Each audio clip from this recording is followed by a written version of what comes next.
Thank you for joining us for this year's annual luncheon and report of our Iowa City Coralville Area Convention and Visitors Bureau.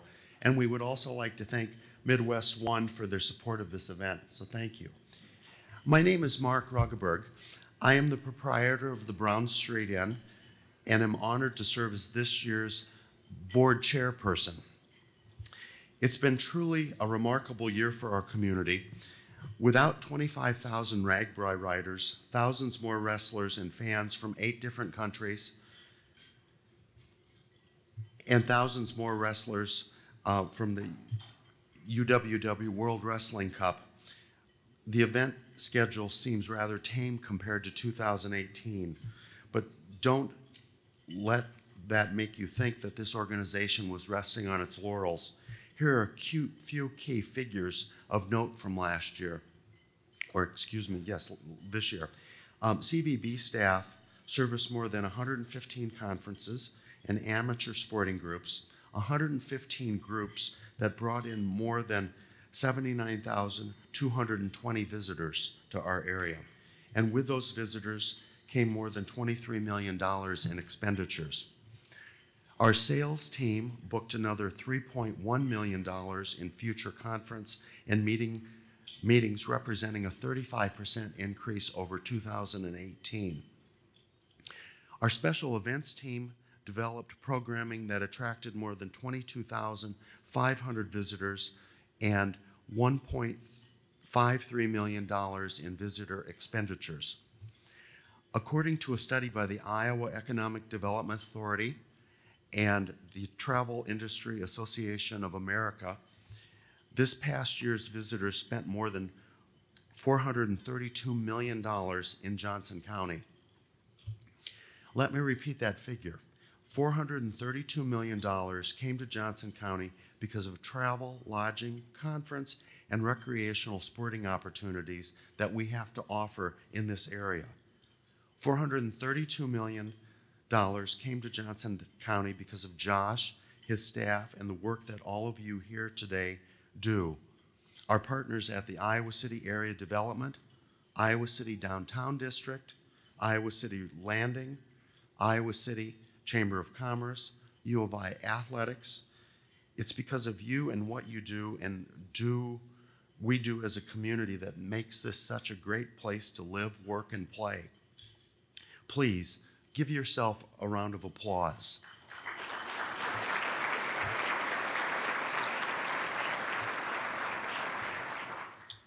With those here today representing ICAD, the Iowa City Downtown District, the Iowa City Area Chamber, and the Events and Communications Departments of Iowa City, Coralville, North Liberty, and Johnson County, please stand to be recognized.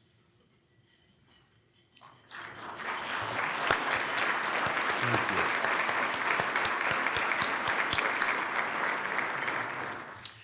We are the envy of many, not just in this region, but also across the state and beyond.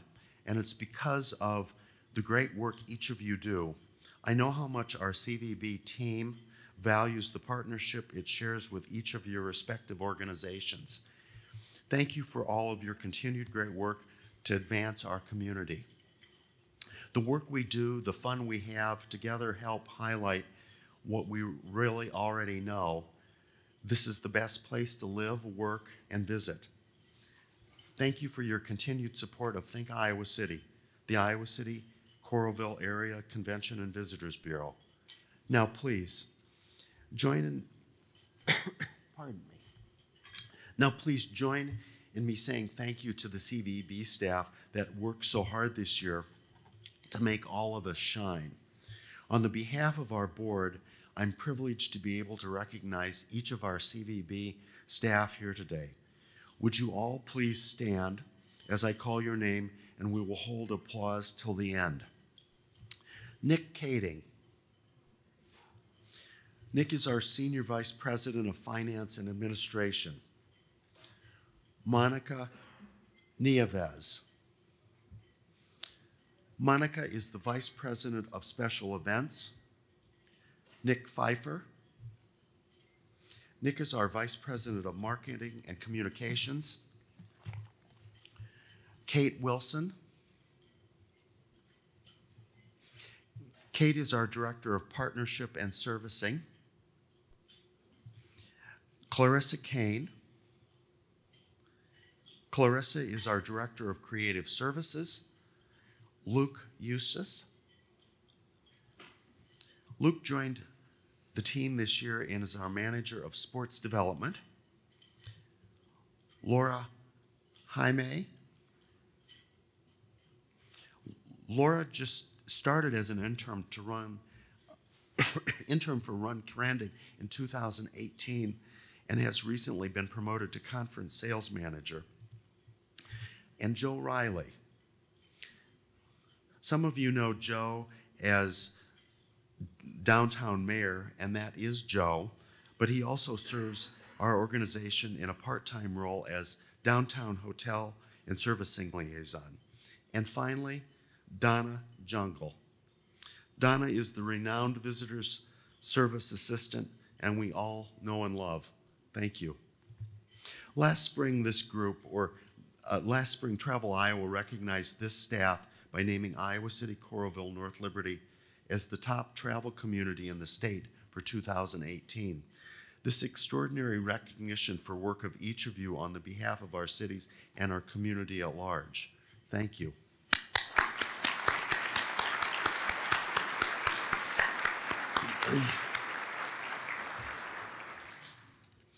It has been my pleasure to follow Chris Hoffman that served the FY20 board chair. I am fortunate to represent a passionate group of community and business leaders on the board. I know we are missing a couple of here today, but most are here. Would my fellow board members please stand to be recognized?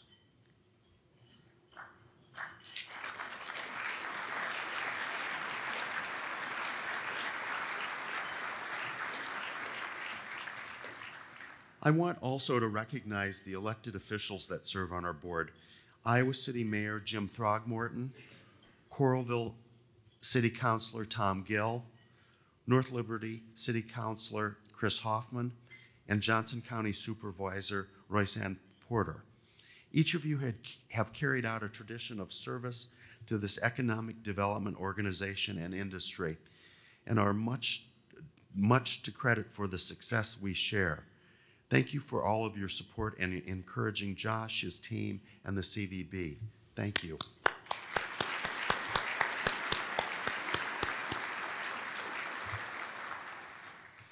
One of our board members will be rotating off the board at the end of this month. Just mentioned, Mayor Throgmorton will be retiring from the City Council. We thank you for your contribution to the CVB, and most importantly, for what you have given this community. We wish you well.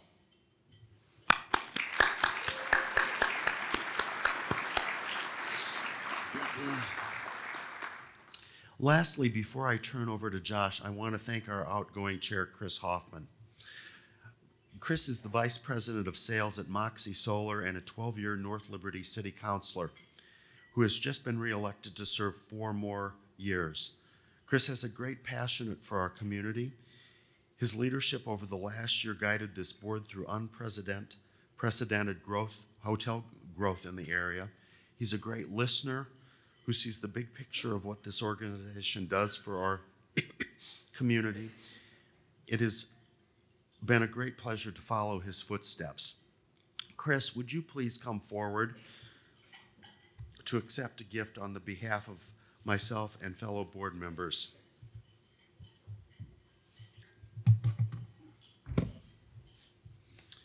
This is a one of a kind, a North Liberty print as a small token of appreciation. Terrific.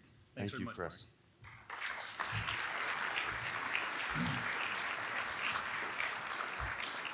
I appreciate this. I'll be handing this off to city staff. Nick will find a good place for this at home. Maybe I'll keep it. We'll see. I don't know if any of you recognize this or not, but Mark is generally really upbeat, and when he's in a meeting, you know he's there. He's suffering from a cold right now, so I really appreciate all that you're doing right now and saying with that in your throat. So thank you, Chris.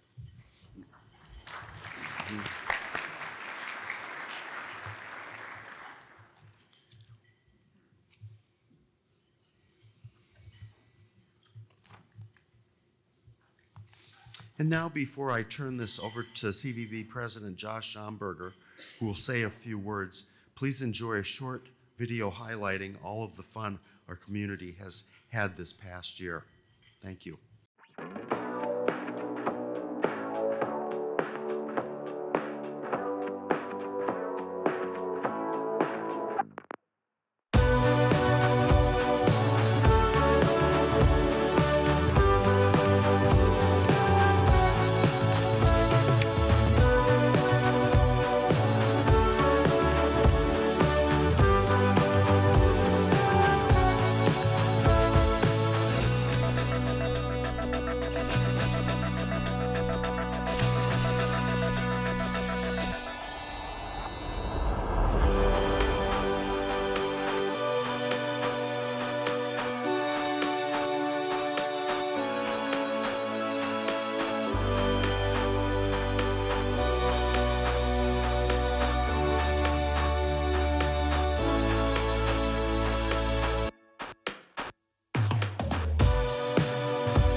All right, good afternoon. I'd like to begin by thanking both Chris and Mark for their board and organizational leadership. And I know, Mark, you are not feeling well at all, but you powered through it like the leader and champ that we appreciate and enjoy having on our board.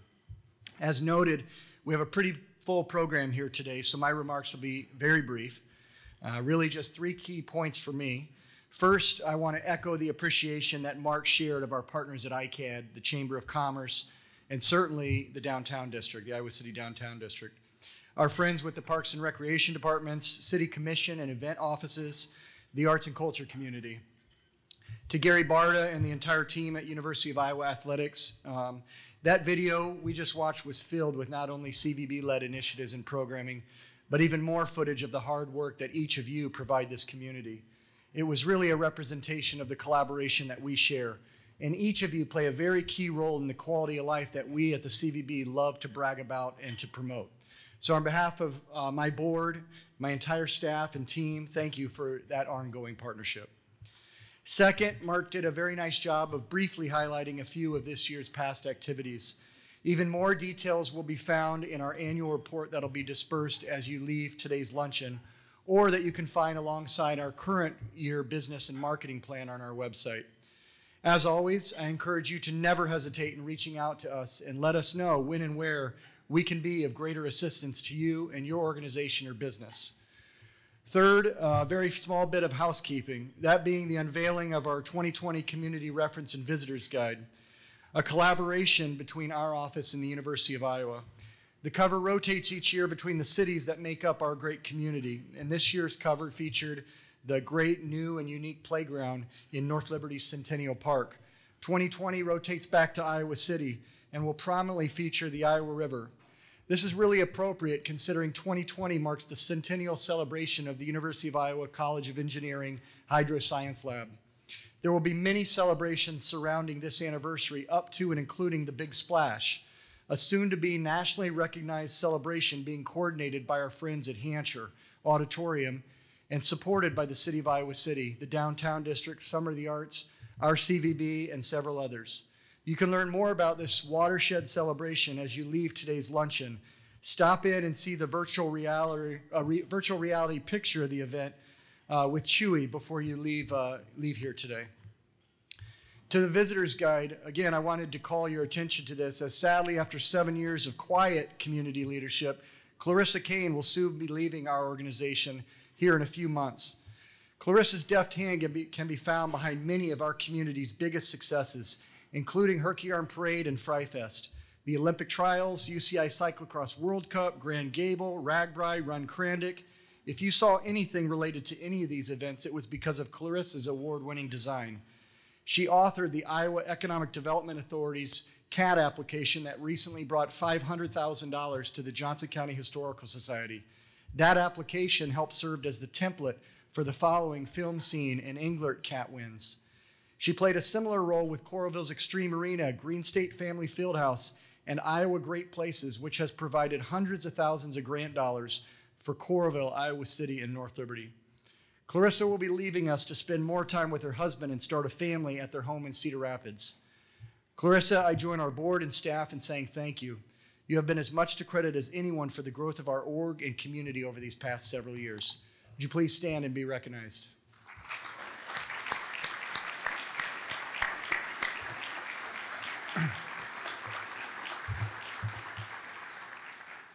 It would be very remiss of me to not remember to recognize and thank the team here at the Coralville Marriott for helping with today's lunch. The Marriott recently welcomed a brand new general manager after longtime manager Brian Stoltz recently relocated to Nashville a few months back. Craig Sundell and his wife just moved to town a few weeks ago from Lexington, Kentucky, and I'd appreciate those of you that have a few minutes following the luncheon to introduce yourself to him. Would you please stand so everyone can see what you look like there, Craig?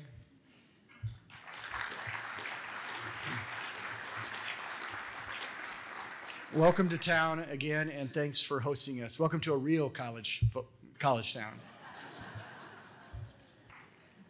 In keeping with tradition, this is the 5th year we will present our annual Community Bravo Awards. These awards are nominated and voted on by our staff and volunteers. They acknowledge individuals who are making our entire community a better place to live, work, and visit. They inspire the rest of us, certainly us at the CVB, to work harder and notably contribute to the reason we love this community. These residents and leaders add an intangible quality to our area that makes it unlike any other place.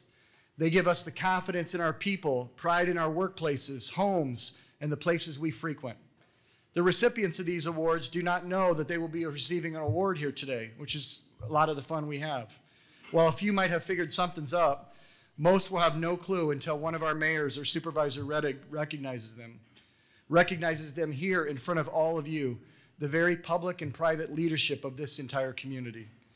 Thanks to a very generous sponsorship by Charlie Funk, Todd Means, and our good friends at Midwest One Bank, each 2009 Bravo recipient will be awarded with a $250 check to direct to the area nonprofit of their choice following today's luncheon. I would ask Mayor Jim Throgmorton to come to the podium and present our first set of 2019 Bravo Award winners. Mayor?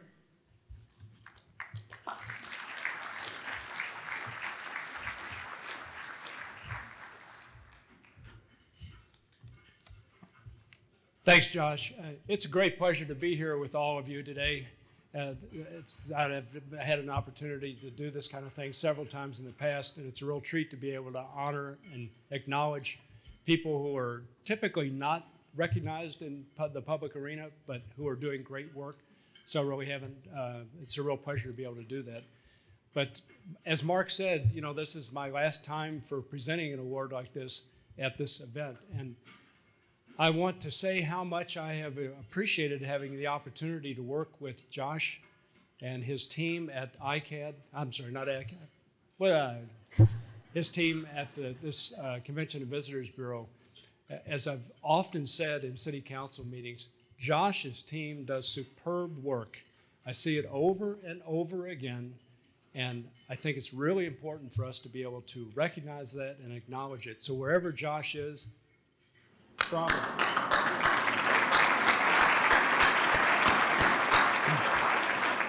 So I'm very pleased to present the first of our 2019 Bravo Awards to Angie Jordan. Angie, where is she? Where is Angie? Down over there somewhere. Okay, so Angie has spearheaded the rebirth of the South District neighborhood in Iowa City, the neighborhood association, that is, in Iowa City, and has been, what's this word? And has been working extremely hard to strengthen the sense of community in her neighborhood. She serves on the board of directors for the neighborhood centers of Johnson County, initiated the Children of Promise mentoring program to serve youth with parents in prison, and has helped create the Alexander Elementary School's PTO. Angie lives in Iowa City with her husband, Jason, another dedicated servant who just happens to be one of Iowa City's fine firefighters. When not working to build her neighborhood and our community, you can often find Angie on her bike and helping teach others how to ride those bikes. It's my pleasure, and I tell you, I've said this over and over again in council meetings when we have work session discussions. Wow, Angie is doing such a superb job down in the South District. She has so much energy, so much ability to focus that disparate group of people's attention on what really matters in the South District and help invent activities that are really going to make it, transform it into even more of an asset to the city than it is right now. So please join me in congratulating Angie Jordan.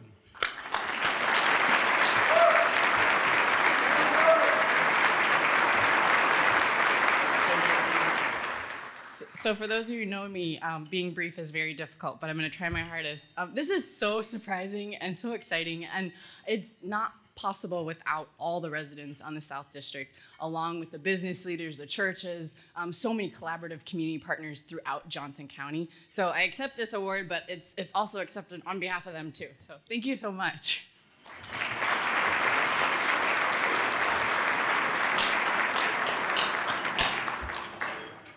All right. Congratulations, Angie, and thanks for all you do for Iowa City. Our next Bravo Award recipient is, wait for it, Joe Tiefenthaler.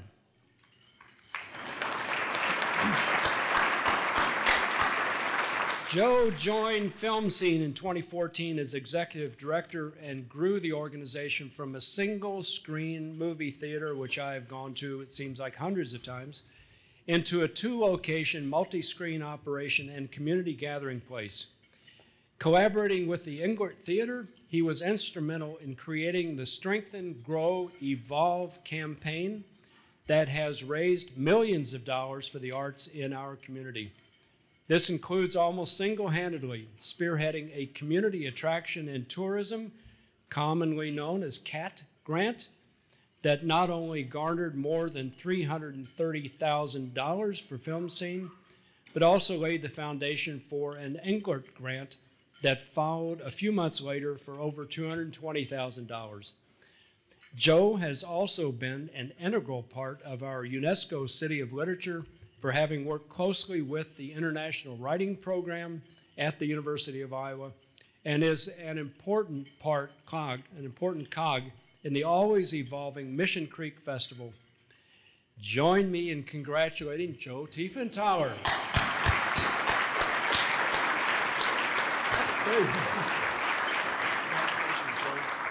Feel free. I guess I'm supposed to say something other than Josh is a punk. No, this is great. You know, we wouldn't have the community we have. It's just such vibrant arts, you know, sports, athletics, culture, shopping that we have if it wasn't for everyone in this room doing the hard work. So to get this is pretty special. Thank you.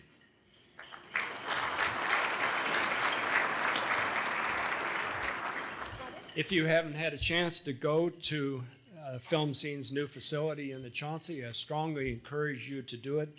You'll feel pretty comfortable in the seats, I can guarantee you that. Okay, I mentioned the UNESCO City of Literature a minute ago. Speaking of it, The final Bravo Award recipient I am honored to hand out today is presented to Rachel Carlson. Where's Rachel?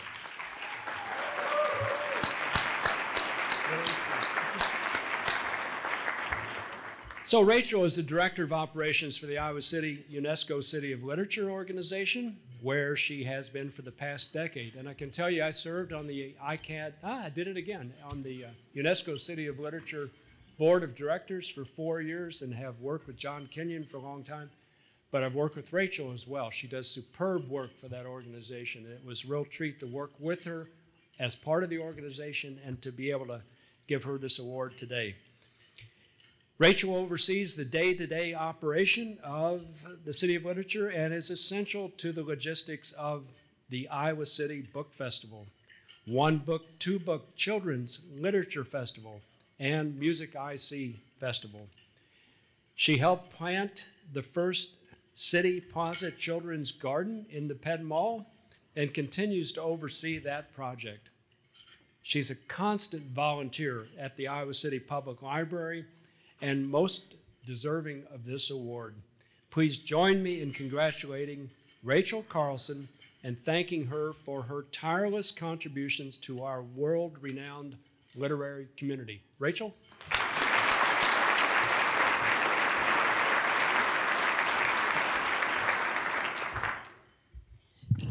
I figured it out when my husband showed up, but thank you so much. This means a lot. It's an honor. I'm very grateful to have the work that I have and to look forward to going to work every day. It's really fun. But most importantly, to work with all of you. I'm in great company, and thank you very much.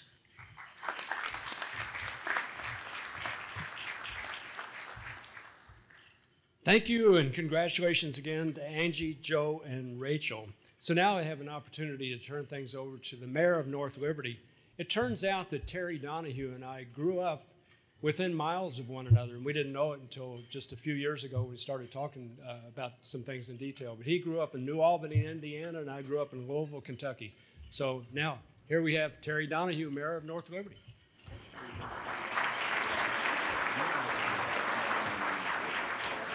If I knew that, I would have moved earlier. Before I start, I want to tell you about Jim Throckmorton. He and I have at times never agreed on all the items that we've faced in our communities or how to handle them. However, I have to say that I've never met a person who was more dedicated, passionate about things that he wanted to accomplish in a community like Iowa City. His leadership, I'm sure, will be missed. Jim, been really good knowing you. Stand up.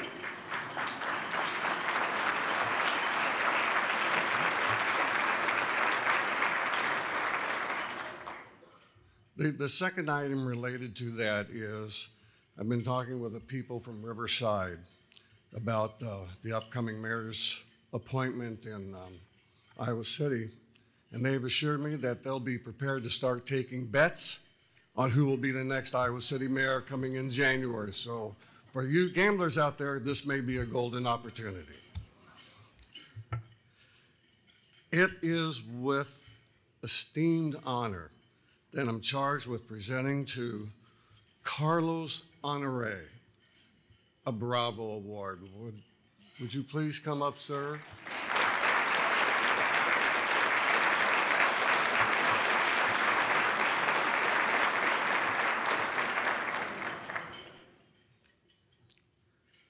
Carlos is the CEO of Fifth Ward Saints organization.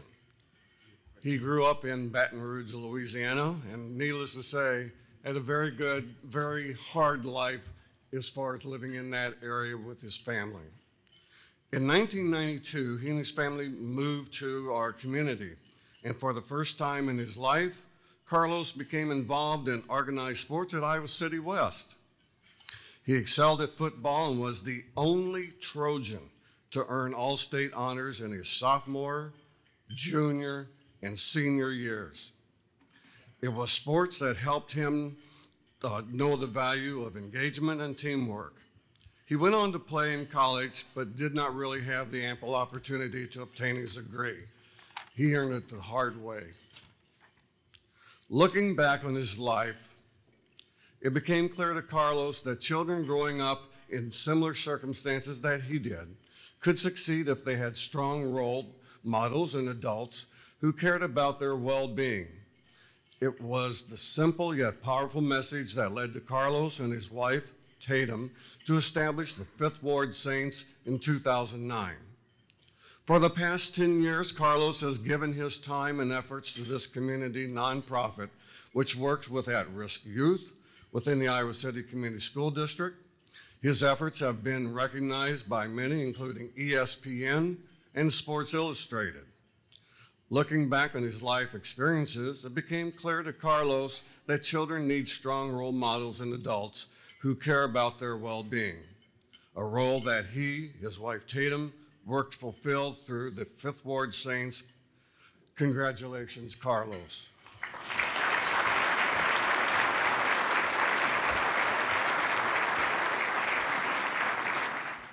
Well, obviously I didn't expect this. It's a surprise. For anybody that runs a nonprofit, you guys know it's a thankless job. We don't do it because we want the accolades, that we want the awards. We do it because it's something that we're passionate about. And that's the reason why I'm here today. I see myself and a lot of kids that we serve in Iowa City and Houston, and that drives me, not the awards, but it's great to get an award because nobody's going to pat you on your back and tell you you're doing a good job as a nonprofit owner. So thank you guys.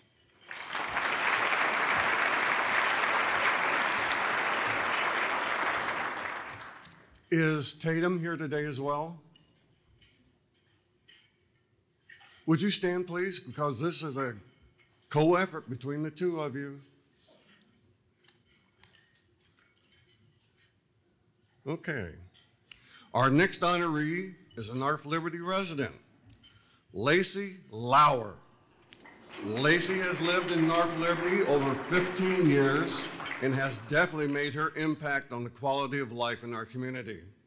When she's not helping clients through the product management consulting company she founded, Interlace, Lacey is eager to sacrifice her leisure time and share her talents with organizations she knows benefits the area. Lacey holds board positions with the North Liberty Community Betterment Fund, Junior Achievement of Eastern Iowa, 100 Plus Women Who Care. Additionally, she is a founding and active committee member of North Liberty's Beat the Bitter, which is coming up soon, folks. I hope you got your tickets. And also is on the committee for the United Way of Johnson and Washington counties. I'm happy to have this award presented to Lacey.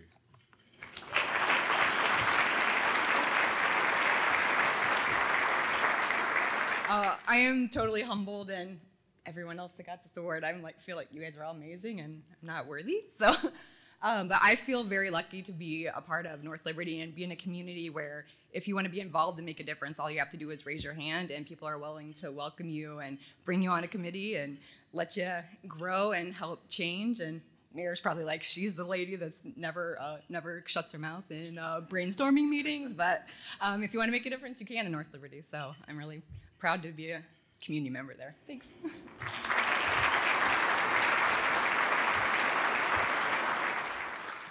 On behalf of the City of North Liberty and our partners throughout the entire community, thank you. And again, thank you for your attendance this afternoon, and congratulations. Now I would like to invite Janelle Reddick to the podium to do her presentations.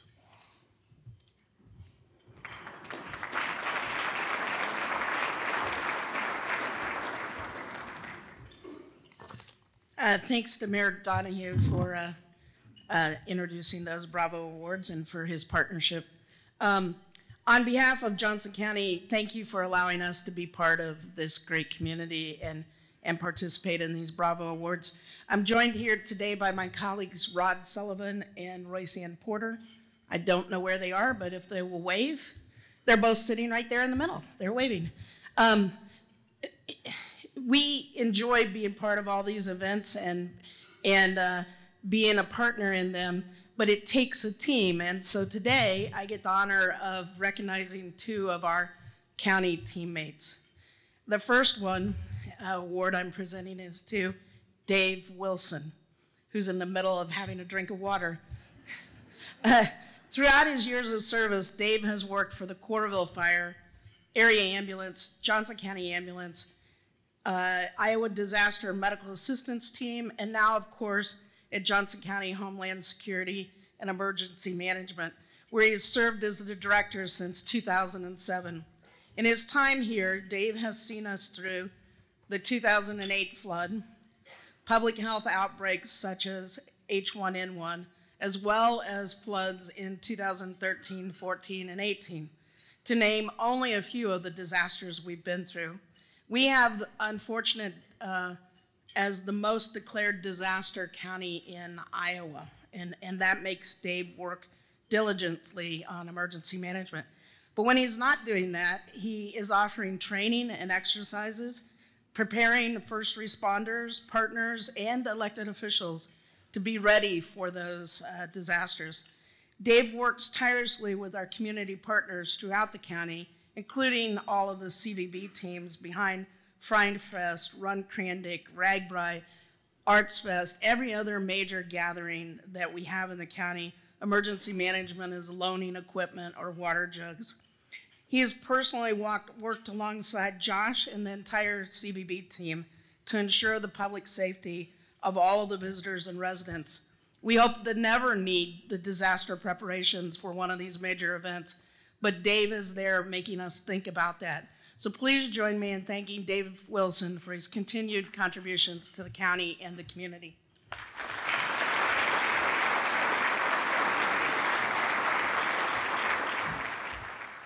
Well, thanks. Like everyone else, I'm honored and humbled to get this award. Really, we're an agency that tries to be behind the scenes, and I once told someone that we're like a duck on water. You can't see us paddling like crazy, but we're trying to keep up and be graceful. So thanks for the award. It's our pleasure to be part of this dynamic group of people and support all these public events that go on throughout the community. And I appreciate the award and the recognition.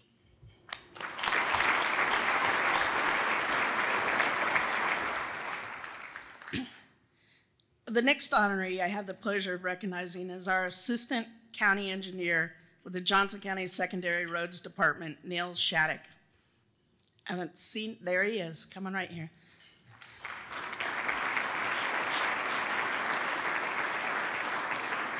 Neil is involved in the design and construction administration of road construction, reconstruction, bridge replacement, trail projects. Neil works with local agencies and organizations to approve special event use in the county secondary roads department. That's under duties as assigned.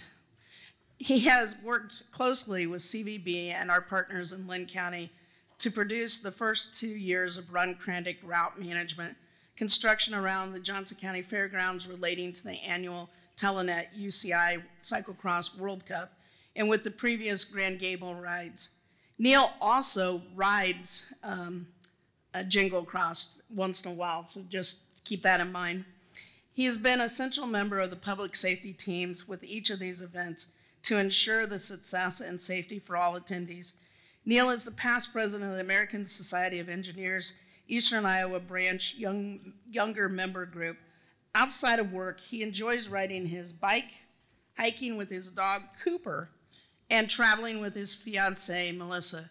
Congratulations to Neil Shattuck, and thank you for always taking my call when Josh has come up with another big event he wants to do and use the county roads to do so. So thank you, Neil, for everything you've done.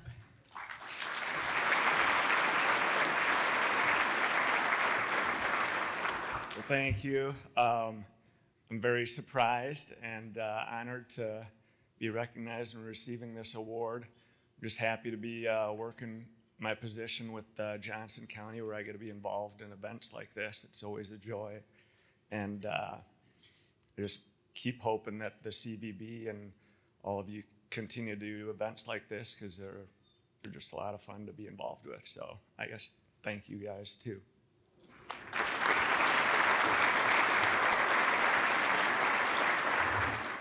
Congratulations to Dave and Neil for being part of a large county team that helps put on these events.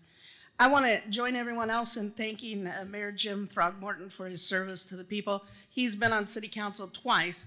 He kind of retired and then came back and has been mayor, so thank you very much. It's now my pleasure to introduce Coralville Mayor John Lundell, who will present our final Bravo Awards tonight. Mayor?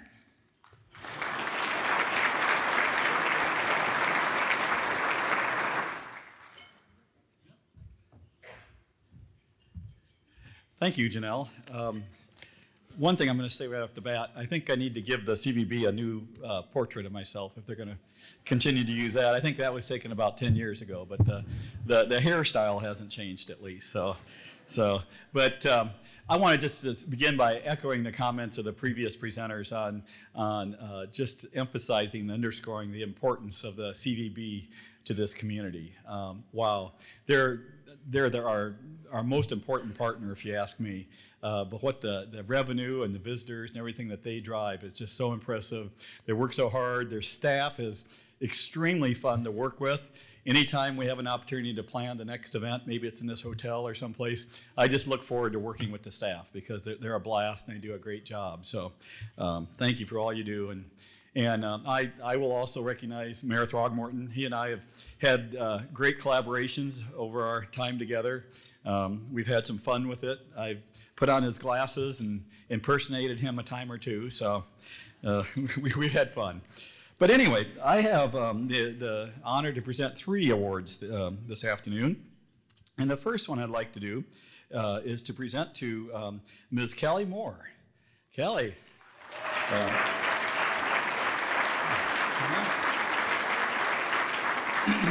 For those of you that don't know Kelly, she is the director of the exhibits at the Iowa Children's Museum and has been integral in the evolution of the museum since 2007, and an incredible facility that is, I will say.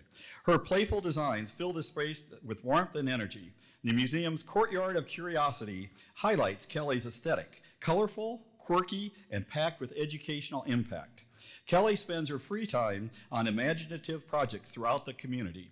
One such project is the Spooky House, an immersive Halloween installation consisting of a series of rooms that each tell a story.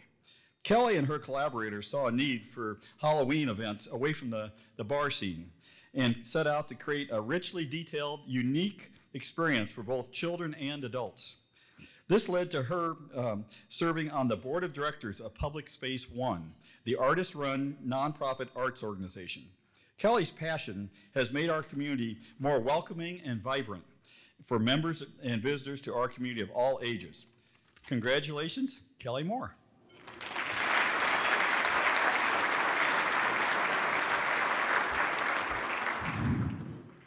Thank you very much. I'm honored to be part of this group of amazing people, and I will leave here inspired and motivated to make sure I deserve to be up here with this group. So just want to say thank you to my friends and coworkers and family that are here, and I'm so grateful to be part of a community that supports creativity so much. So thank you.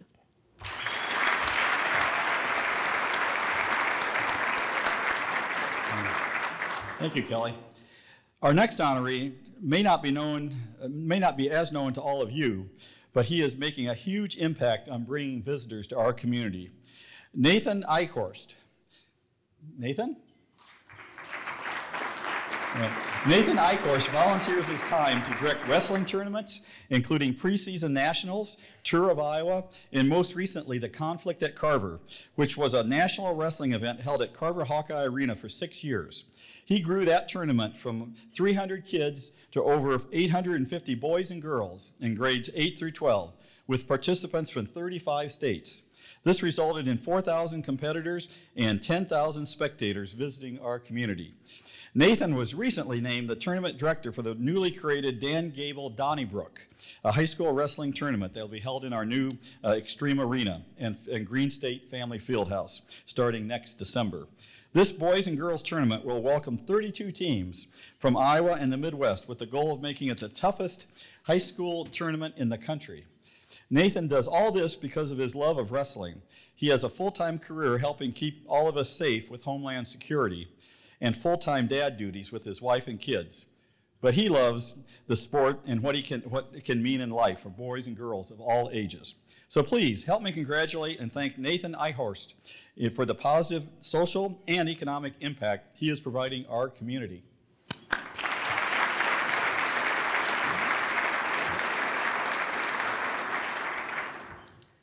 Wow, this is a big surprise for me, but I just want to say thank you to Josh Schomburger and also to everybody at Think Iowa City and the Visitors Bureau.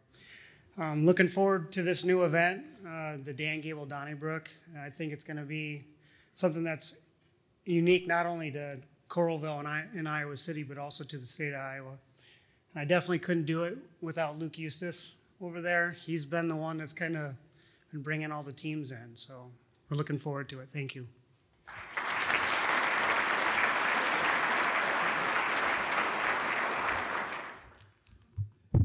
Okay, two extremely great and deserving recipients, but I'm going to admit a little biased. I couldn't wait for this last one. It's fabulous. Finally, it is truly a great honor to present our last award of the day to one of the greatest community ambassadors our area has ever known. If you enter the CVB office or give them a call, the friendliest person you'll ever meet greets you. She knows no stranger. She aims to please and seeks all the answers to your questions. And you all know who I'm talking about, Donna Jondal.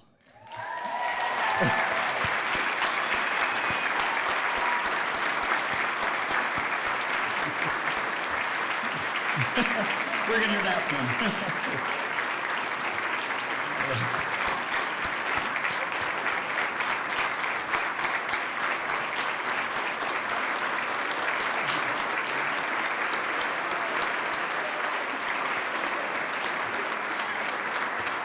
Let me talk about you. She's about making me tear up. I think you'll look at the crowd back there. Donna is passionate about volunteering for various organizations in the area. She has been involved with the Special Olympics every year for the past 30 years, organizing judges, working directly with the athletes in cheerleading and dance. And of course, Donna and her husband, Richard, are camp masters for the area Boy Scout camp twice a year, and she serves as a committee member of Troop 218 in Iowa City. She's a regular volunteer usher at the Coralville Center for the Performing Arts and is an active member of St. Thomas More Church, where I see her frequently, as both a religious education teacher and a lector for masses at the church as well as at local nursing homes. Donna has a gift for working with children of all ages and currently volunteers by reading with kindergartners at the Lone Tree Community School on a weekly basis. One tradition she began with her children, then her grandchildren, and now with her great-grandchildren, is to take them on adventures to experience many of the local events and attractions in our area. A particular interest and passion is the Devonian Fossil Gorge. There is no greater cheerleader for Coralville, Iowa City, North Liberty, and Johnson County than Donna Jondal. And if there is anyone in this room who deserves more appreciation than for the 50 years of service of community service, it's Donna. So Donna, now you can come up and say a few words. Hello. It's a great day in the Iowa City, Coralville area. This is Donna. How may I help you? Thank you, thank you.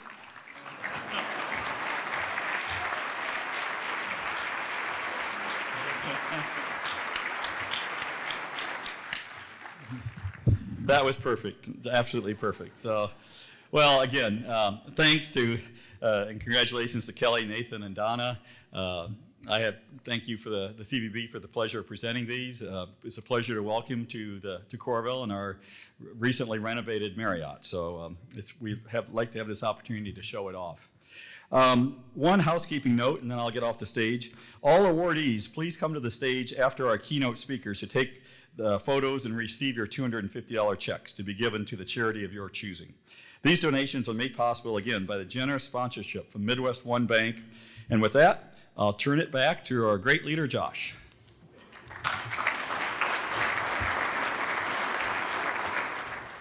Thank you, Mayor, and congratulations to all of today's recipients.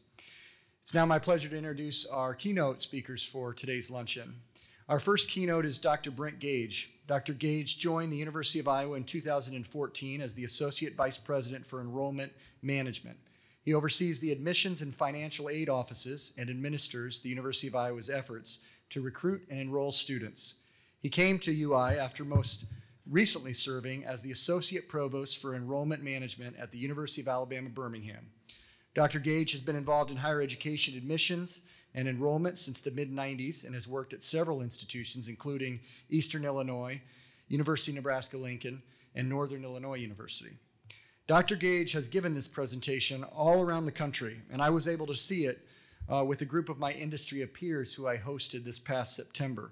And I immediately felt that all of you would appreciate his research and that of Nathan Graw's, as it has a direct correlation to how the town should be preparing alongside the gown.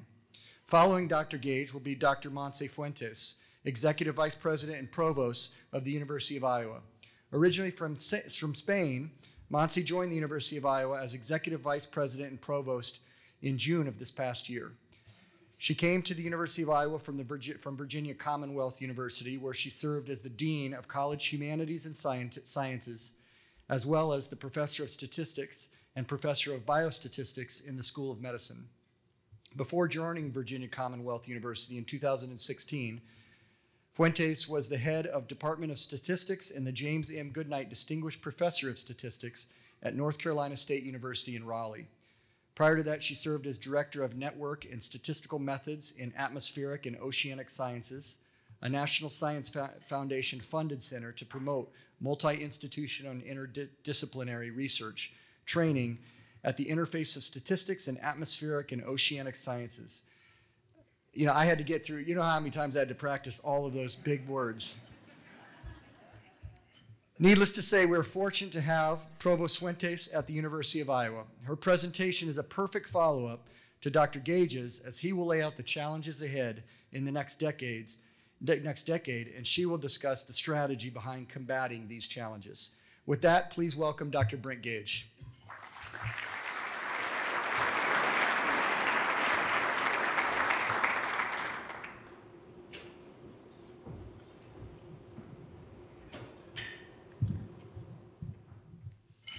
Good afternoon. Hey, come on. Well, I'm happy to be here. I must say my wife actually offered today to switch places with me. You might think that's odd, but my son, who's a sophomore in high school, had all 4 wisdom teeth replaced this morning. And on that note, let's transition to my presentation. A few years ago, Dr. Nathan Graw, who is an economist at Carleton College up in the Twin Cities, read an article in the Chronicle of Higher Education that said higher education in the future is going to be largely the same but look a lot different. And he thought that was odd, so he decided to pursue this question as an economist and look at all the data the way an economist would approach a research question. In doing so, he developed what he calls the Higher Education Demand Index. So what is that? It's a model that combines all we know about demography, and we know a lot, because we know about birth rates, and we know about census, and we know about all sorts of things. But he also looked at it as, what if you looked at higher education as a product decision? Well, some people buy Mazdas and some people buy BMWs. It's the same thing for any product, and so he tried to use his background in economics to apply the same kind of methodology. And through this, he looked at all the factors you can see above on my slide, and he also looked at, well, those decisions vary greatly between large public universities like the University of Iowa or small private institutions or 2-year colleges, urban, rural, so on and so forth. So through his research, he published the book, which I'm going to talk about today. So in a lot of ways, this is a book report put into the Iowa context, but it's incredibly important for both us in the university community and for us at the community at large, because there's some significant changes that are coming and we need to be prepared for them. So I'm going to talk about that a little bit today and then transition to Dr. Fuentes, who's going to talk about what is the plan moving forward. So in a lot of times when you're in a role like mine, where I manage student recruitment and the admission process at a university, we look at how many high school graduates are there going to be over the next decade, 10, 12 years, right? And so you look at this picture and you think, well, it doesn't look great, but it doesn't look terrible, right? Well, what Dr. Grau's book uncovered is this is really a simplistic way to look at this data.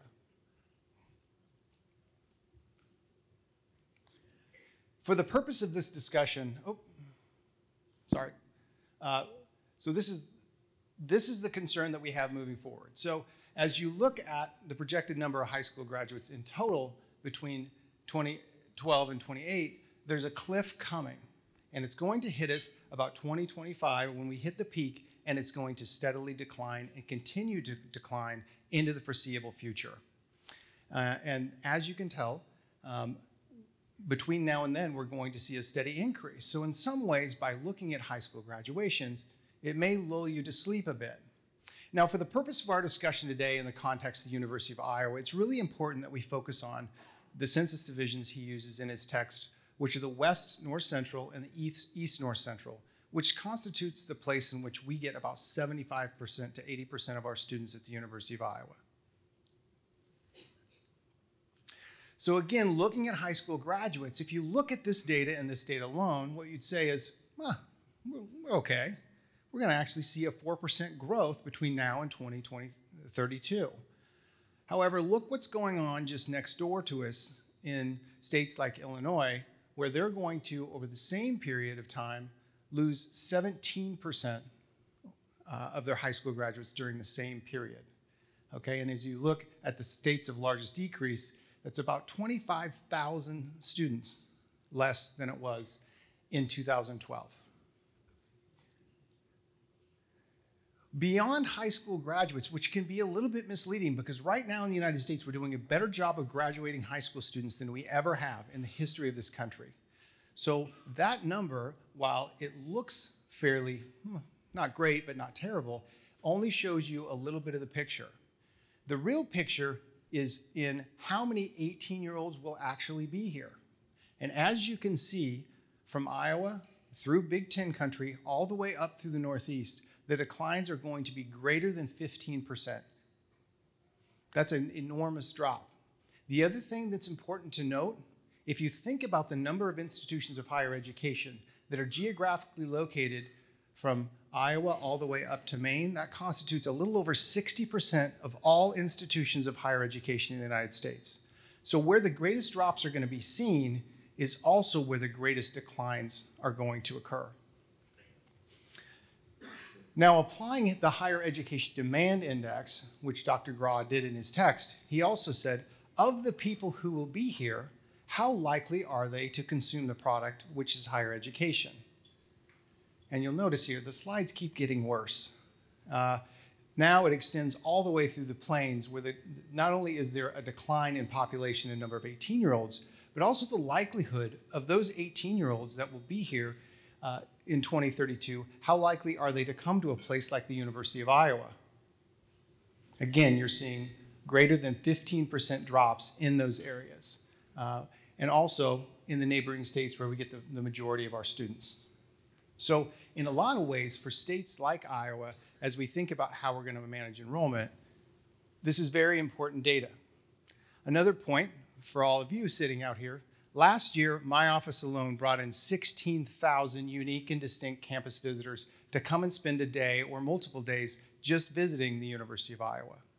That number in the pool is going to drop significantly over the next several years. And if you break it down to just institutions like Iowa, the change in demand based on Dr. Grau's index during that period from 2012 to 29 is a 19% drop in our census district, and the census district next to us, which includes Illinois, loses a quarter of their students during that period of time. And I always think of this slide, the important thing to note here is when you're talking about the good news for those states that are gaining and Wyoming appears, it means there's not a lot of good news for those of you who've been to Wyoming. We don't actively recruit Wyoming, by the way. But as you can see, there's going to be some significant shifts in the market. You may have already heard lots of stories that are out there about schools closing, consolidating on the East Coast. The East Coast is feeling this in a much more profound way than we are here in the Midwest. However, it is slowly moving its way our way. We heard last year about the struggles at Illinois Wesleyan. We've heard about some different approaches being taken at Simpson College here in Iowa. We also saw Central College taking a very different pricing model approach. A lot of these are in reaction to the future that higher education is going to face because of some of these demographic challenges that are coming.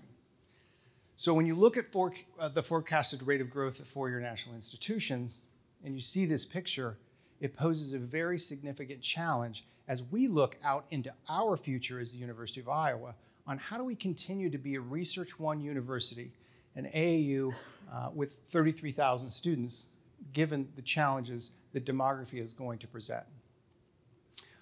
Furthermore, and I think the thing that's really important about Dr. Grau's book is it doesn't just look at one type of institution.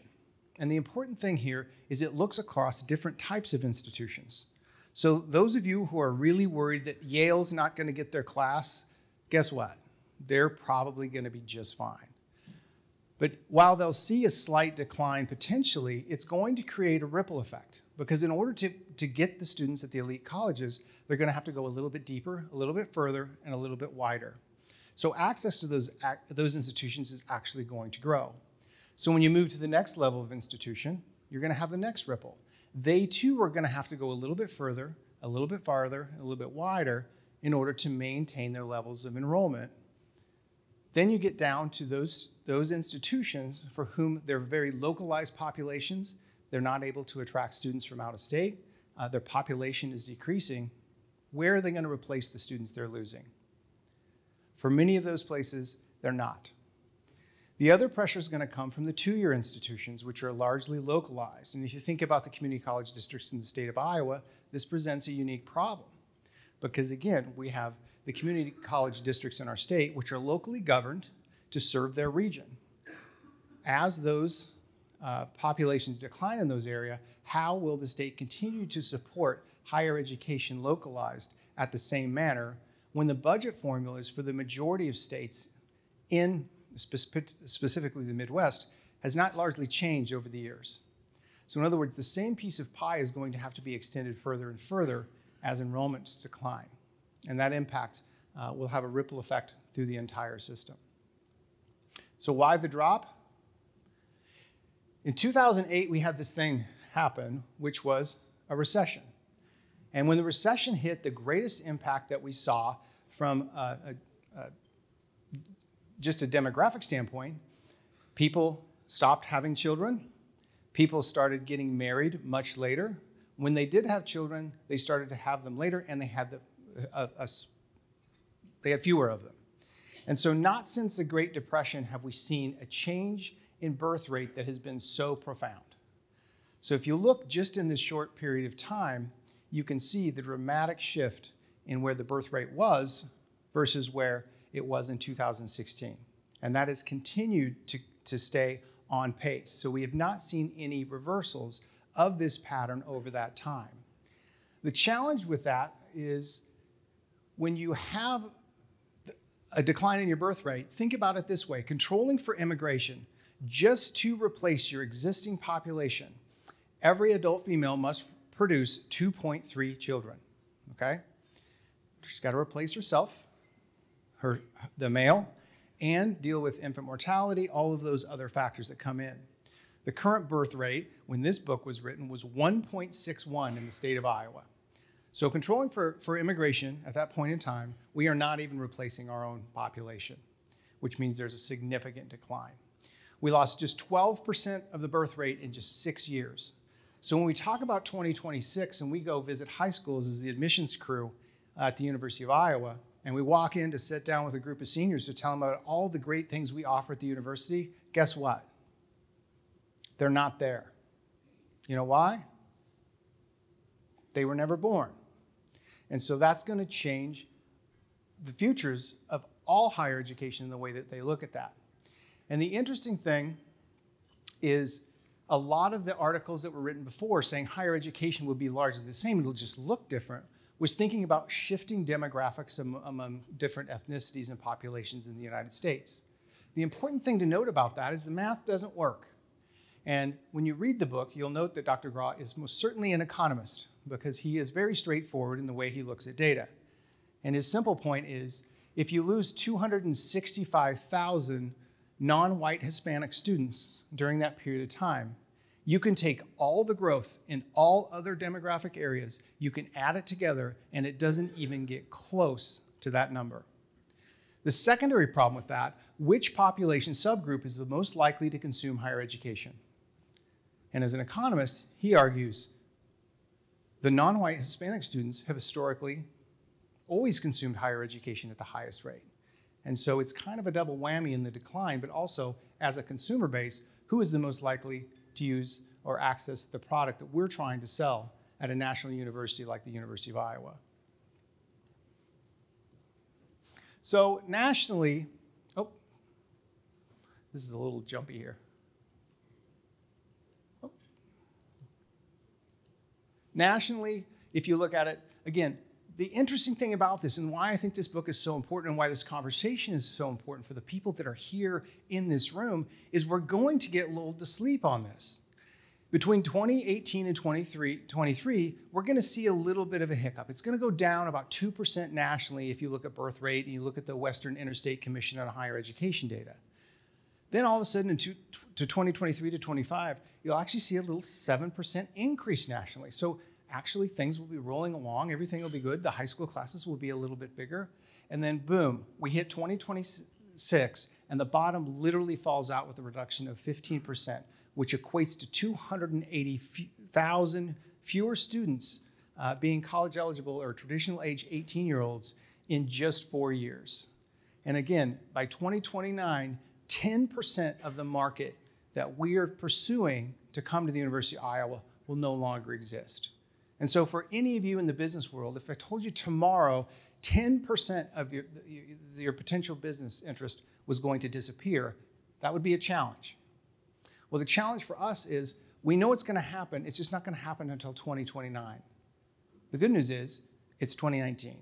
So we have some time to think about what is our plan as an institution to continue to have and be the institution that we want to be.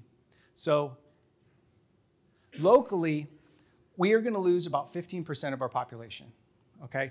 If the demographics hold true, which they are, again, they're controlled for immigration because in writing the book, you can only use data that's known. You can't predict things that are unknown.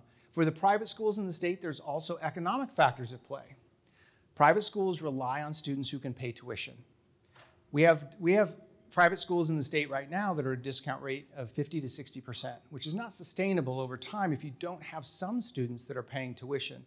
And based on economic projections, there's not going to be an increase of students who are able to pay full tuition at those institutions. So that's not going to be able to bail out those schools who are tuition dependent without a large endowment. We all know that we've had a generational disinvestment in higher education, not only in Iowa, but across the country. And because of that, the tuition cost has been more and more borne by families and by students. And the ripple effects, as we mentioned, will give students from Iowa City opportunities to access and be admitted to institutions that they wouldn't be today, simply because of the size and the scope of the number of applicants that will be in the pool. We've also seen that international students, there has been a slowing there as we have a very strong dollar right now, which makes it difficult for those students to come. But we also have a number of different challenges related to infrastructure in various countries that feed students and other opportunities around the world. So what does this look like? Illinois is about 5 years ahead of us in feeling this because the recession hit Illinois a lot differently than it hit the state of Iowa. So if you look what's happened from 2008 to 2018, it's a good glimpse at what the future probably looks like in the state of Iowa. And the reason I say that is because their population was hit and they begin to see these declines in the number of 18-year-olds and high school graduates much sooner than we would. And during that period of time, 10% of the students in the public higher education system in Illinois are no longer there. The only schools that show positive are the University of Illinois Urbana-Champaign and the University of Illinois Chicago. What's changed between 2008 and 2018, in 2008 with a 30 on your ACT and a 3.8 GPA, if you applied to Illinois, would you be admitted? Maybe. You'd have a chance. In 2018, with those same marks, would you be admitted? You bet you would, 100% of the time, and you would get a merit-based scholarship. So in a lot of ways, to increase and maintain their space in the market, they've had to enroll and admit and attract and recruit students they previously hadn't. And where did they take those students from? Eastern, Southern, Western, Northern, so on and so forth down the line. And so a lot of times when I show this slide, people say, well, what probably happened, those students chose to go to the 2-year college instead of going to the 4-year college. During the same period of time, the community college system in the state of Illinois lost 21% of their population. And if you are familiar with Illinois at all, what you'll note here is the schools that are losing students at the highest rate, Lake County, Harper, Moraine Valley, those are Chicago suburbs. They are where the population is, and they're still losing population. People ask, well, how did McHenry have a 31% growth? Does anyone know where McHenry Community College is? It's right next to a very, very large prison. So that's probably where some of that growth came from. The summary here of this data, and there's a lot more data, I usually do this presentation in an hour, so this is a very quick version, is this is just the simple math problem that's presented to us. As you can see, between 2012 and 2029 for a national university like the University of Iowa, this is the demographic breakdown of who is likely to be there. And as you can see those shifts in demographics, you can see the drops in the non-Hispanic whites. There's actually a small drop in non-Hispanic blacks. There's a growth in Hispanic, but not a sizable growth. There's growth in Asian American, and the other is the one that's difficult to predict. Now, if you take the breakdown of those populations and you just apply them to the number of students that are in your sample, what does that mean? It means if we do everything the way we're doing it now at the University of Iowa, attract the same students, the same demography, from the same geographic locations, we're going to be smaller. And when we're smaller, our communities are smaller, our economies are smaller, and our impact is smaller. And so these are the challenges that lie ahead. This is what I have nightmares about, charts and graphs and pictures of things that are red. But at the same time, while I'm the bearer of bad news, I'm here with someone who is going to bear more good news, because we are actively engaged and aware of this issue and the challenges that lie ahead. And so this is not a Chicken Little speech today. This is an opportunity for us as a community and as a university to say, what is our plan moving forward to continue to be the university we are today, despite the challenges we're going to face into the future. And while those challenges are not small, they are the challenges that we need to be thinking about every day as we begin to shape our future and try to figure out what lies ahead for us. So as we look to maintain our position as a Research One AAU flagship institution, we have to become a destination. And so here to share some ways in which we're going to manage that transition and change, I'd like to introduce our Provost and Executive Vice President, Dr. Montse Fuentes.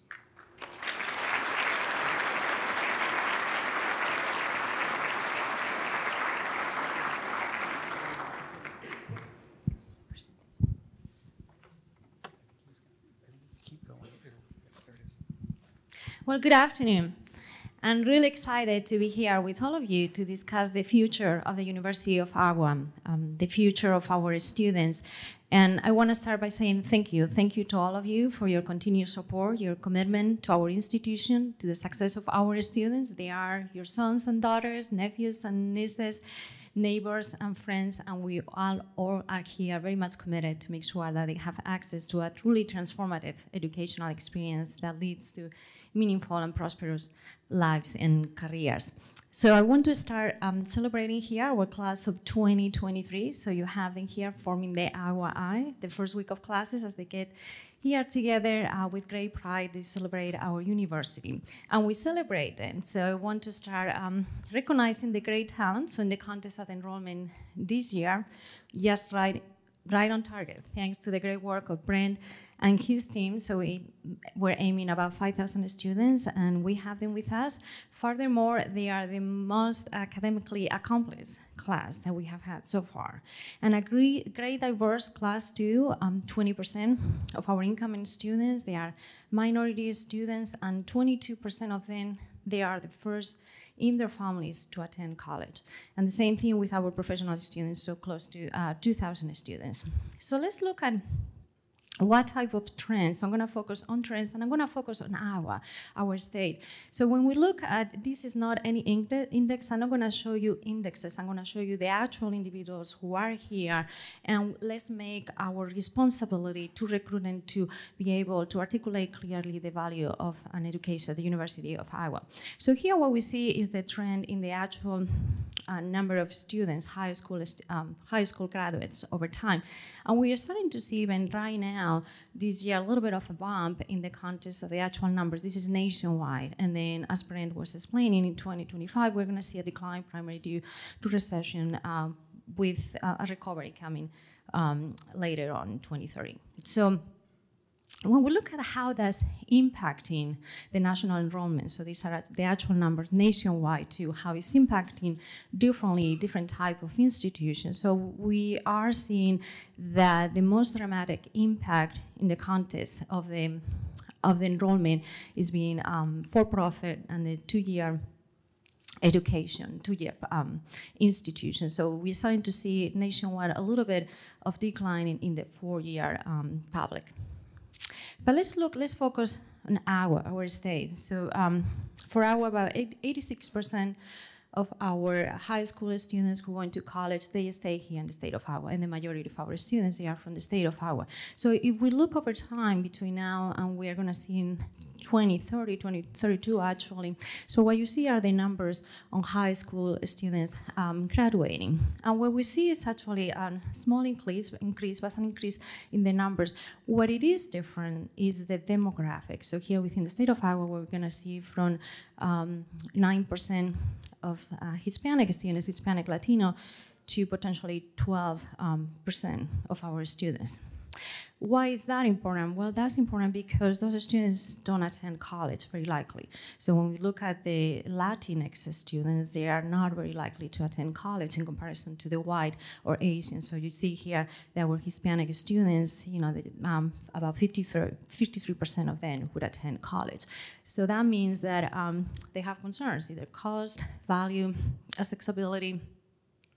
So let's talk a little bit about the cost that right now, that seems to be one of the main concerns, one of the main barriers. So let's focus again on Iowa and let's look at the cost of an education. So if we look over time, going back 10 years ago, if we see what is the increase in the income, in the median income in Iowa, so we can see the increase that we have observed there. If we look now at the sticker price of our regent education, so I'm focusing on the public higher ed here within the state of Iowa. So we see that the increase in the cost has not been able to keep up with inflation. Furthermore, the net cost after our commitment through scholarships and grants, that's a top priority for us to be able to offer those, there has not been increase in the cost. As a result, we are, as institution, University of Iowa, in relation to our official peers, so the institutions that you see here, they are the peer institutions for the University of Iowa, as given by our Board of Regents. So you can see that in the context of the tuition, we have one of the lowest in our peer group. So what is happening here? Who is paying is changing. So over time, who is paying for the cost of the education has changed. It has come from being primarily state to now being primary tuition. So you can see that if it was 63% of the cost of the education was being covered by the state, 30% tuition, that has reversed now. Oh, sorry.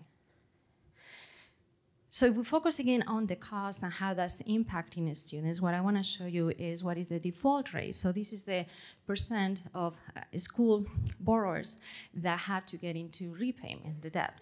So where we are, University of Iowa, we are so committed to affordability and accessibility and excellence. And we are the lowest in the state, in the context and nationwide too. If you look at the percent of the default rate that we have is 2.7. Nationwide for public institutions is 11.3. And if you look, this is Iowa, within the state of Iowa, where we have the greatest default rate would be with for-profit or for community colleges. So what is the impact of the institution? So we're talking a lot about the cost. I want to focus on the impact, on the benefits, on the value of this education. So let's focus on the key stakeholders, which are our students, our taxpayers, society. So what is the University of Iowa? So this is just an economic analysis, just conducted a few weeks ago that was led by our regents. And the economic impact just throughout this fiscal year has been $6.5 billion here within the state by the university, leading to 81,000 jobs. Furthermore, we are providing about 80% of the dentists within the state. We are training K-12 teachers in 100% of the school districts. But when we go to our students, our primary stakeholder here, yes, there is a cost, and that you have seen, we have put great effort to make sure that we minimize that. But let's look at the return on their investment. So the average annual return for our University of Iowa students is 14.2. There is nothing out there that would lead to that level. If you look at the stock, at the 30-year average would be 9.9. So there is nothing closely remotely to that type of return in investment. So our students, for every dollar that they put into their education, they will receive 3.6 in earnings through their lives. The taxpayers, the same. All of you, for every dollar that you invest, you get 2.8. So the university gives back more than it takes from the taxpayers. And the same thing from society. For every dollar, we return 3.6. So there is no question that in the context of the value of this education, from an economic perspective, that would really be truly transformative for our students.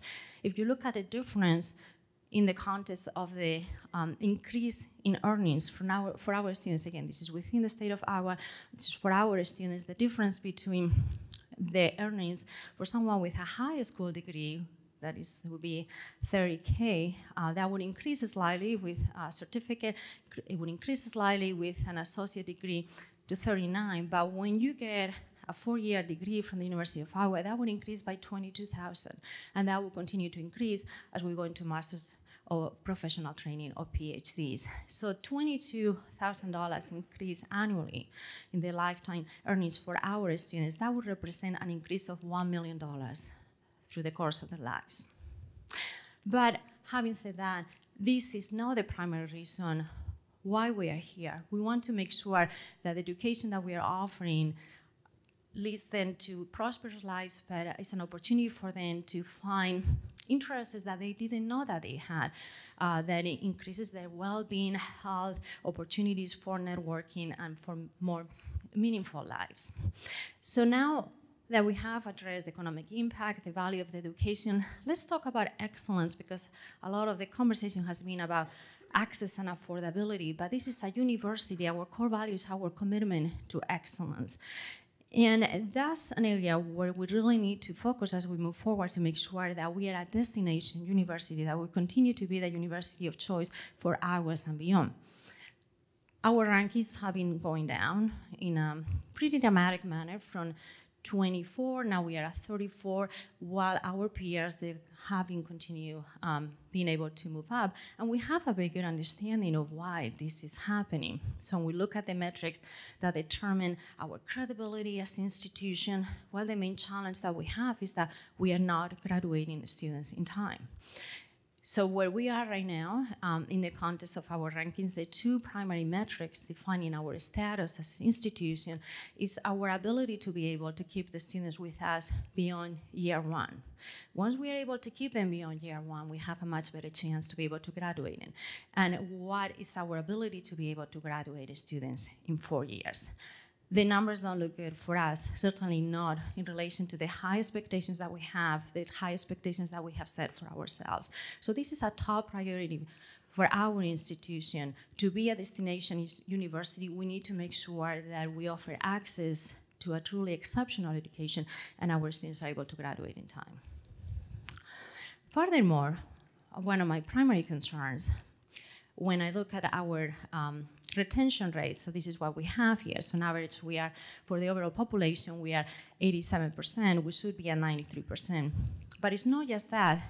One of the main challenges is the equity gaps that we have. So we celebrate bringing our Iowans to the University of Iowa. A lot of first-generation students, they are not a minority. They are our identity. But when we look at here, our ability to be able to retain them after year one, they are the group that we have at the highest academic risk. So if you look at the green line at the bottom, that's our first-year students. There is no sign when you look at that trajectory that we're able to move that up.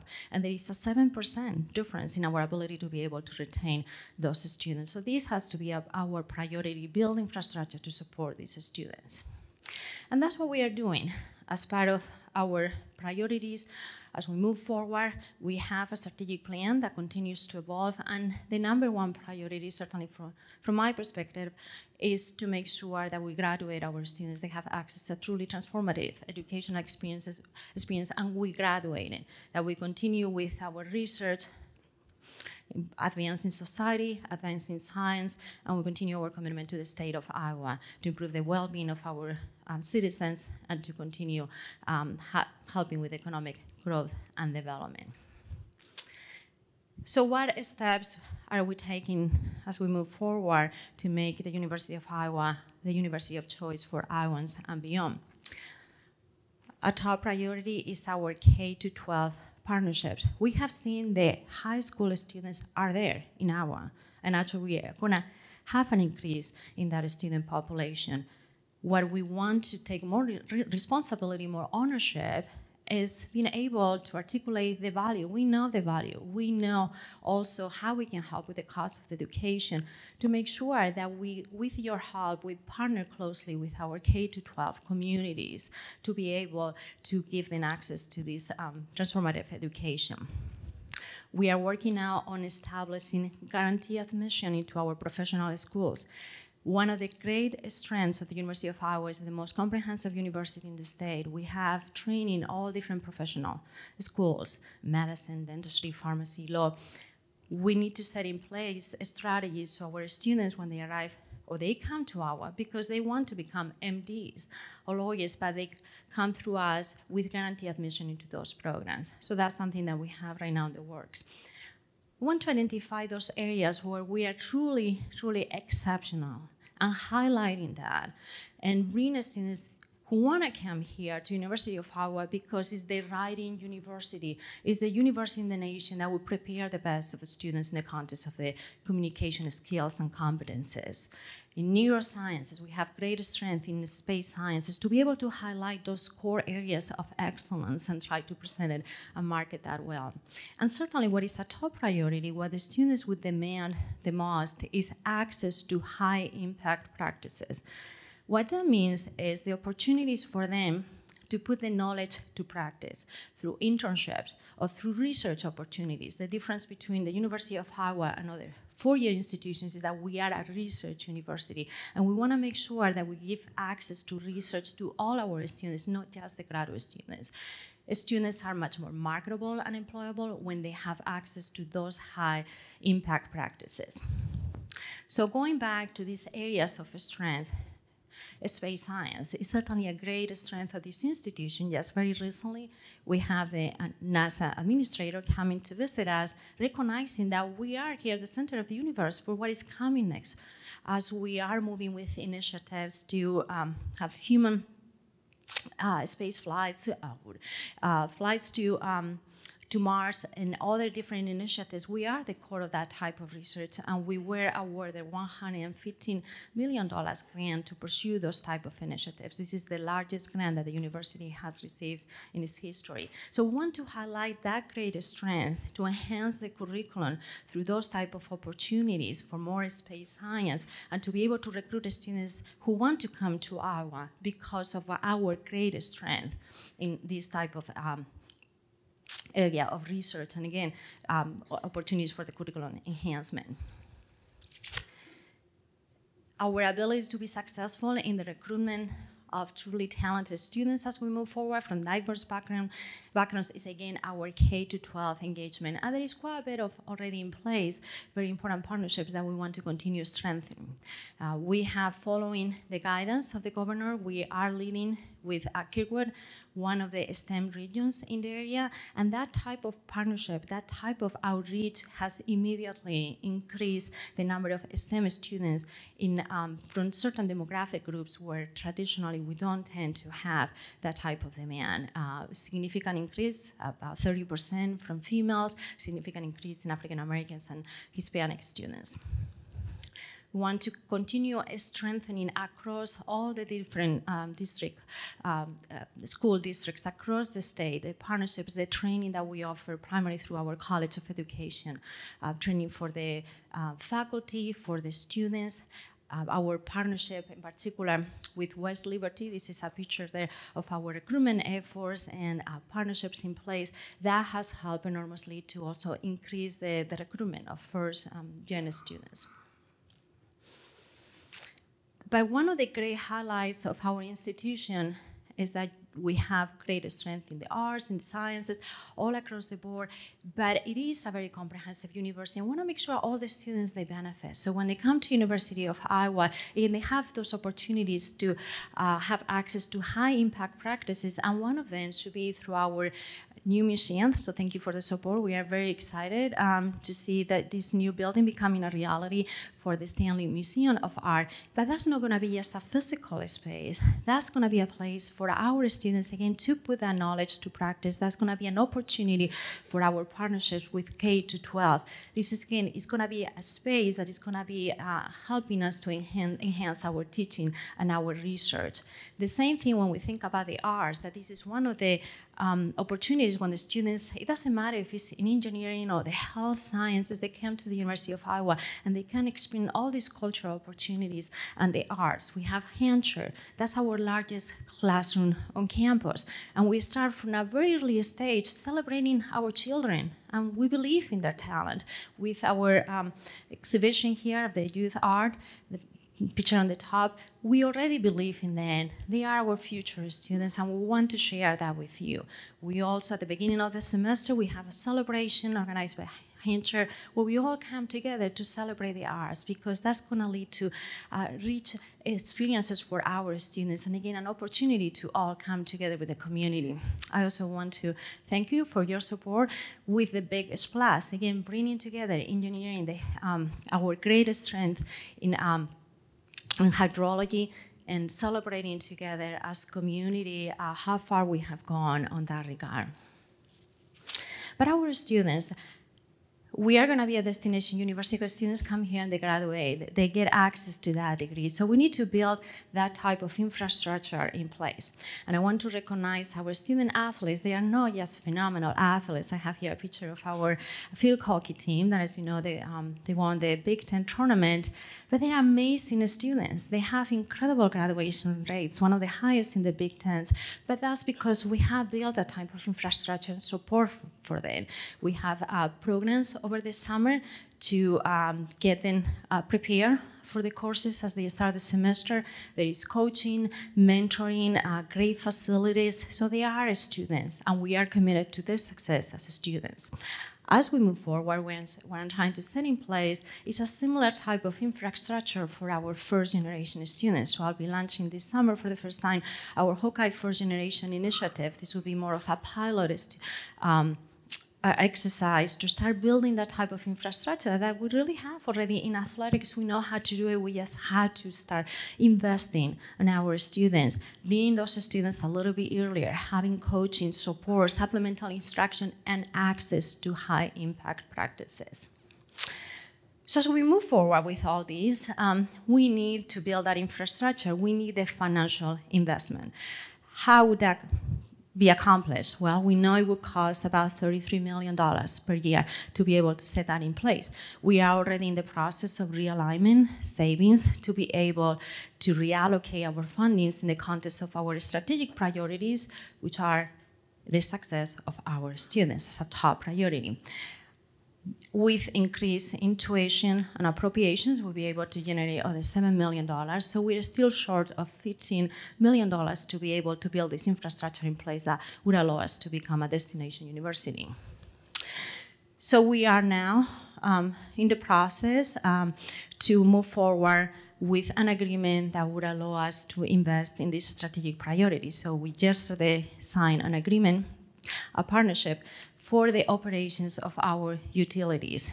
This is not the University of Iowa selling our utilities. This is a partnership. Our partners will be operating the utilities for us. The utilities at the University of Iowa, they distribute water, is steam for the cooling and the heating. We have a steam responsible for the heating in our classrooms, in athletics, in the children's hospital, in the residence halls, and also the electricity. So through this 50-year agreement, our partners are ENGIE. ENGIE is world-class leading operator with a commitment to zero carbon, which is our goal too. And Meridian is an investor. So this is an international and leading developer and investor. The benefits for them is the federal tax they couldn't pay, but they would pay the state tax. So the economy of Iowa also will benefit from that.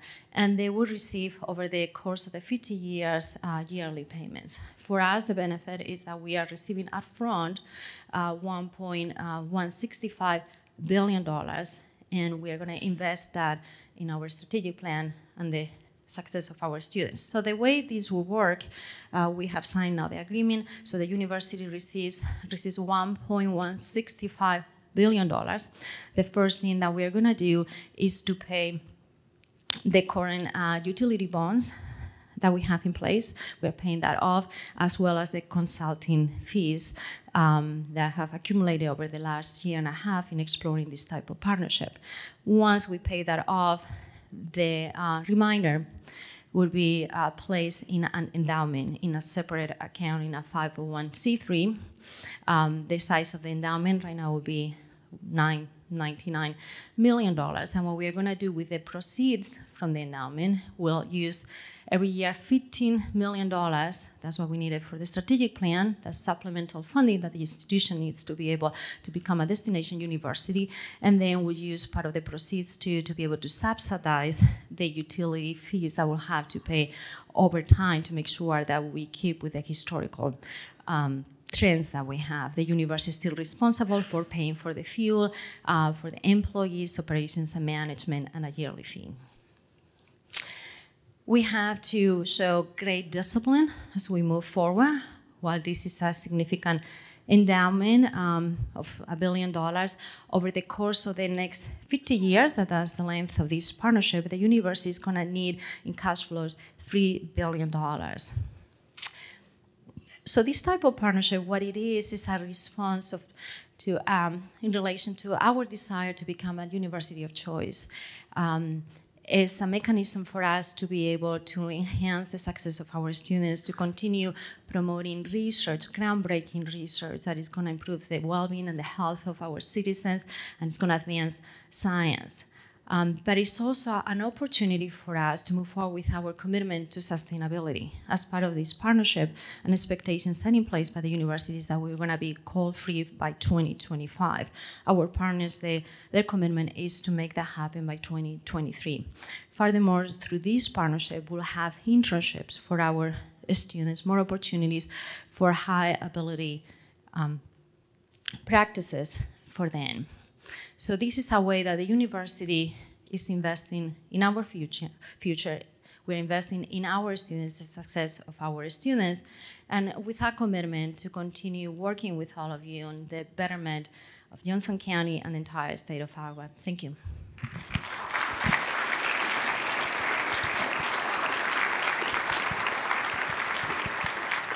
you.